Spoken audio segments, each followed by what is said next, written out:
வணக்கம்.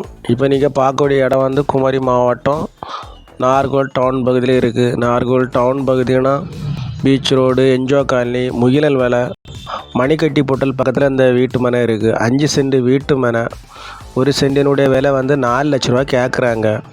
இது கம்பெனி ஏதாவது குடோன் வைக்கிற மாதிரி தான் இந்த இடம் செட் ஆகும். பாதை பெரிய பாதை, பழைய தார் ரோட்டில் இருந்து மிக அருகில் ஒரு 70 அடி தூரத்தில் தான் இந்த மனை இருக்குது. பாருங்கள், பார்த்துட்டு நம்ம நம்பருக்கு கான்டாக்ட் பண்ணுங்கள். குடோன் வைக்கிற மாதிரி, கம்பெனி வைக்கிற மாதிரி, சின்ன கம்பெனி வைக்கிற மாதிரி தான் இந்த இடம் வந்து நமக்கு சூட்டபுளாக ஆகும். 5 சென்ட் இடம், 1 சென்டினுடைய விலை வந்து 4 லட்ச ரூபா கேட்குறாங்க. பார்த்துட்டு நம்ம நம்பருக்கு கான்டாக்ட் பண்ணுங்கள். நம்ம சேனலில் பிடிச்சவங்கள மறக்காமல் சப்ஸ்கிரைப் பண்ணுங்கள், லைக் பண்ணுங்கள், ஷேர் பண்ணுங்கள். வியூவர்ஸ் எல்லாம் பாருங்கள். பார்த்துட்டு நம்பருக்கு கான்டாக்ட் பண்ணுங்கள். ஓனர்கிட்ட கூப்பிட்டு போய் கொஞ்சம் குறைச்சி பேசி வாங்கி தரோம். எல்லாரும் வளமும் வளர்ச்சியும் பெறணும். நன்றி, வணக்கம்.